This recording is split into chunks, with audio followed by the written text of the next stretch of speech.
بسم اللہ الرحمن الرحیم۔ السلام علیکم دوستو، آج کی ویڈیو میں ہم آپ کو بتائیں گے کہ شہباز شریف کی ضمانت کا معاملہ اس کے گلے کی ہڈی بن گیا ہے۔ انہوں نے کوشش کی تھی کہ یہ عدلیہ کے اوپر دباؤ ڈال کے اور اپنے پیسے کے چمک کے ساتھ عدالت سے انصاف خرید لیں گے، مگر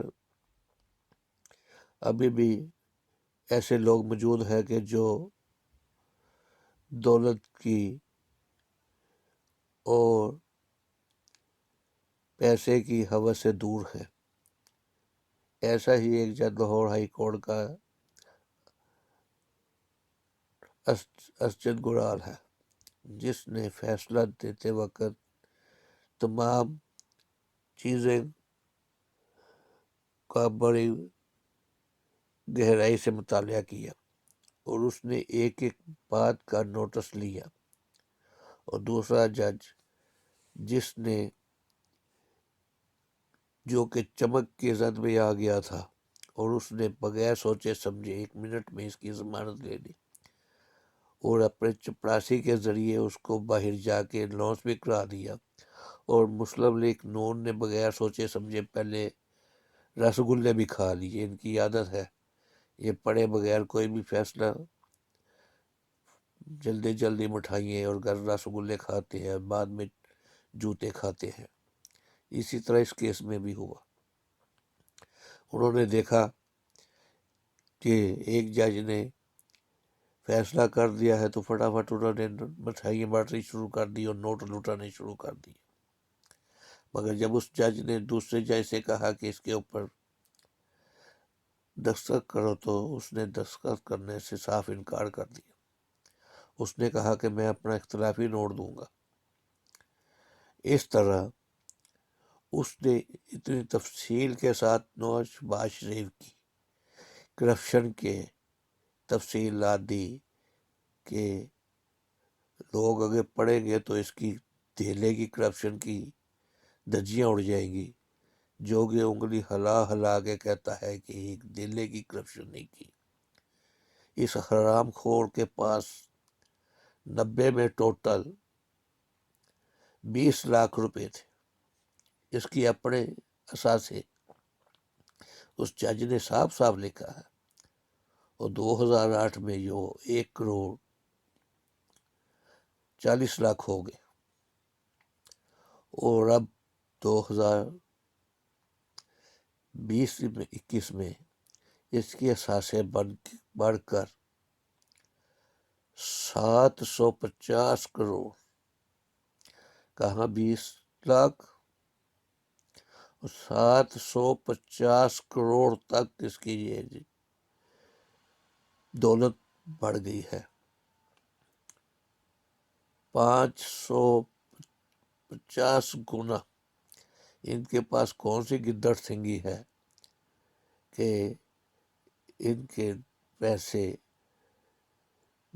دگنی رات چگنی ترقی کر رہے ہیں، ان کی جائیدادیں بڑھ رہی ہیں، ملک غریب سے غریب تر، یہ امیر سے امیر تر ہوتے جا رہے ہیں، مگر یہ اس پیسے کا حساب نہیں دے سکا۔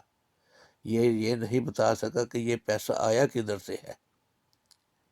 اور یہی بات جج صاحب نے اپنے فیصلے میں تحریر کی ہے کہ یہ سارا کرپشن کا پیسہ ہے، جس کا انہوں نے کوئی ذریعہ نہیں بتایا۔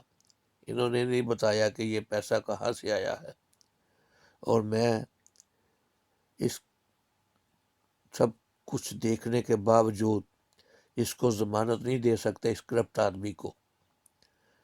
اور اگر اس کو ضمانت دی تو یہ پھر اسی طرح ملک کو لوٹیں گے۔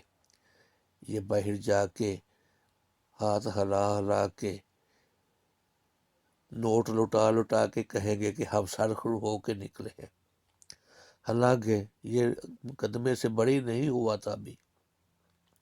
ابھی ایک جج نے ہی اس کی ضمانت لی تھی، مگر اس کے باوجود انہوں نے مٹھائیاں کھانی شروع کر دی تھی اور نوٹ لٹانے شروع کر دیے تھے۔